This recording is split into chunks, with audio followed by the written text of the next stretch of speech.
안녕하세요. 타이거 ETF입니다. 새롭게 성장하는 ETF 신상품에 대해 설명하는 뉴 타이거 ETF 코너입니다. 이 시간에는 4월 14일 상장한 타이거 인도 니프티 50 ETF에 대해 설명드리겠습니다. 인도 시장 대표 지수인 니프티 50 지수를 기초지수로 하는 ETF인데요. 인도 거래소에 상장된 종목 중 유동 시가총액 기준 상위 50개 종목을 편입합니다. 인도 대표 우량 기업에 투자해 장기적인 인도 시장의 성장 수혜를 누릴 수 있는 상품입니다. 첫 번째 투자 포인트는 글로벌 트렌드가 된 차이나 플러스 원입니다. 중국에 대한 공급 의존도를 낮추고 중국의 역할을 대체할 플러스 원이 될 수 있는 국가를 모색하는 전략인 것인데요. 바로 인도가 대표적인 수혜국이라 할 수 있습니다.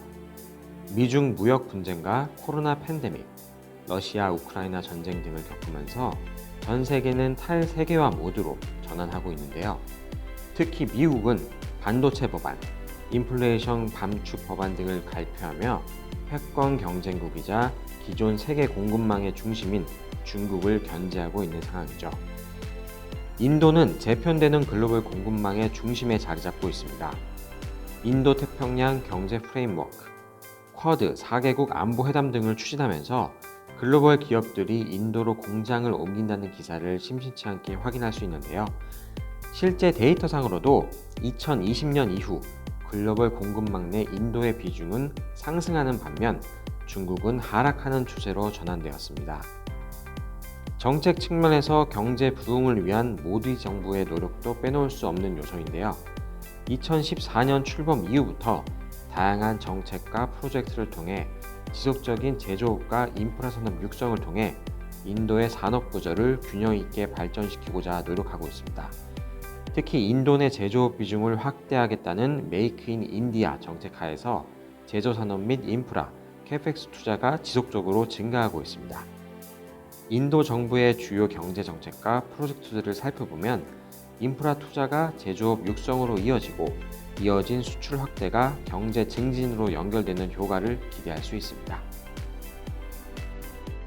기업 친화적 정책 개혁으로 외국인 투자가 증가하는 것도 중요한 포인트입니다. 법인세율 인하, 외국인 투자 한도 상향 등 기업의 우호적인 정부 정책의 영향으로 인도의 외국인 직접 투자 순유입액은 크게 증가하고 있습니다. 인도의 외국인 직접 투자 순유입액은 지난 20년간 연평균 15.5%라는 놀라운 성장률을 기록했는데요. 같은 기간 한국의 연평균 수치는 마이너스 1.4%였습니다. 또한 글로벌 공급망에서 생산을 담당하는 주요 국가들과 비교했을 때에도 인도의 사업 환경 개선 속도는 매우 두드러진다 할 수 있습니다. 실제로 글로벌 빅테크 기업의 인도 진출도 이어지고 있는데요. 공급망 개편 및 인도 정부의 정책 지원에 힘입어 사업 환경 제반 여건이 개선되면서 글로벌 빅테크 기업들의 인도 투자가 크게 증가했습니다. 대표적으로 구글, 메타, 인텔, 토요타, 삼성전자 등 글로벌 대기업들이 2020년 이후 본격적으로 인도에 진출해 투자를 시작했는데요. 최근 애플은 신규 모델인 아이폰 14를 인도에서 생산한다고 발표했고 아이패드의 중공 생산 라인 일부를 인도로 옮기는 방안도 검토 중인 것으로 알려졌습니다. 두 번째 투자 포인트는 인도 경제의 성장성입니다. 인도를 대표하는 주가 지수인 니프티 50 지수는 단기, 중기, 장기 모두 다른 주요국 증시 대비 큰 폭의 초과 수익률을 기록하고 있는데요. 니프티 50 지수는 지난 1991년부터 누적 수익률 약 5,500%를 기록하며 같은 기간 1,167%를 기록한 S&P 500 지수보다 약 5배에 가까운 성장을 보였습니다. 특히 2022년에는 인플레이션, 금리 인상 등 글로벌 매크로 환경이 어려웠음에도 불구하고 인도 주식시장은 준수한 수익률을 기록하는 저력을 보였습니다. S&P 글로벌 마켓 인텔리전스에 따르면 인도의 GDP는 2030년까지 연평균 6.3%씩 성장하며 일본과 독일을 제치고 세계 3위의 경제 대국으로 부상할 것으로 기대됩니다. 또한 1인당 실질소득은 같은 기간 5.3%의 연평균 성장률을 달성할 것으로 전망되며 G20 국가들 중 가장 큰 가계 소비국이 될 것으로 보입니다. 유엔에 따르면 인도의 인구는 중국을 넘어서 세계 최대 인구 대국이 되었습니다. 이처럼 대규모 인력 공급은 인도가 글로벌 공급망 중심에 편입되는 것과 맞물려 세계 최대의 노동 및 소비 시장으로 성장할 여건이 마련된 것으로 볼 수 있는데요. 인도는 인구가 세계에서 가장 많을 뿐만 아니라 2030년까지 중위 연령 31세라는 가장 젊은 인구 구조를 가질 예정입니다.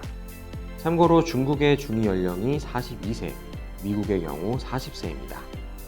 이런 인구 구조는 젊고 풍부한 노동력을 제공하는 동시에 디지털에 기반한 역동적인 소비 시장을 형성할 수 있습니다. 특히 인도의 젊은이들은 똑똑하고 영어에 능통하며 과학기술 분야 능력이 뛰어난 만큼 중장기적으로 성장할 잠재력이 매우 높다고 할 수 있습니다. 인도의 젊은 인구도 늘어나지만 인도의 인구 구조가 앞으로 경제 성장에 이바지하는 것은 생산만 있는 것은 아닙니다. 중산층 확대에 따른 구매력의 폭발적 증가도 기대되는데요. 정부의 성장 친화 정책과 생산 가능 연령 인구의 확대 등에 따라 경제 성장이 소득 증가와 중산층의 확대로 이어질 것으로 예상됩니다. 소득 증가에 따른 중산층 확대는 폭발적인 소비 성장으로 이어져 인도 경제를 견인할 것으로 기대되는데요. 인도 인구에서 상위 및 중상위층의 비중은 4가구 중 1가구에서 2030년에는 2가구 중 1가구로 확대될 전망입니다. 세 번째 투자 포인트는 인도 기업이 가진 높은 퀄리티입니다. 인도의 기업들은 코로나 당시 낮은 기업 금리와 정부의 지원금 지급을 바탕으로 부채 상환에 집중하며 재무 건전성 개선에 성공했는데요. 더불어 니프티 50 지수 내 기업들이 적극적인 인수합병을 통해 역량을 강화함으로써 전반적인 기업들의 퀄리티가 향상되었습니다. 향상된 재무 건전성을 기반으로 GDP 대비 영업이익도 확대되었습니다. 낮아진 부채와 높아진 영업이익을 기반으로 개선된 기업들의 퀄리티 덕분에 최근 인도 니프티 50의 매출 및 영업이익 성장률이 눈에 띄게 상승했는데요. 세계 주요국 대표 지수 내 기업들의 2005년 이후 연 매출액 성장률을 살펴보면 인도의 니프티 50 지수가 중국이나 미국의 대표 지수를 크게 상회하는 모습을 확인할 수 있습니다. 매출 성장뿐만 아니라 영업이익 측면에서도 니프티 50 지수가 주요국의 대표 지수 대비 높은 성장률을 기록했습니다. 상품 개요입니다. 종목명은 타이거 인도 니프티 50, 종목 코드는 453870, 상장일은 2023년 4월 14일입니다. 기초지수는 니프티 50 지수, 총 보수는 연간 0.19%입니다. 별도의 환해지를 실시하지 않는 환노출형 상품으로 해당 ETF는 기초지수의 원화 환산 수익률에 연동됩니다. 인도 거래소 산출하는 기초지수 니프티 50 지수는 인도 시장 상장 종목 중 유동 시가총액 가중 방식으로 상위 50개 종목으로 구성합니다. 연간 2회 리밸런싱을 진행합니다. 2023년 1월 말 기준 섹터별 비중은 금융이 36.8%로 가장 높고 IT 14.7%, 에너지 12.2%, 필수 소비재 9%, 경기 소비재 7.1%, 소재가 6.9%, 산업재 4.9% 등 골고루 포진해 있는데요. 여타 신흥국과는 다르게 IT나 통신 기업들이 상당한 비중을 차지하는 것이 특징입니다. 지금까지 뉴타이거 ETF, 타이거 인도 니프티 50 ETF에 대해 설명드렸습니다. 보다 자세한 내용은 타이거 ETF 홈페이지에서 확인하실 수 있습니다. 감사합니다.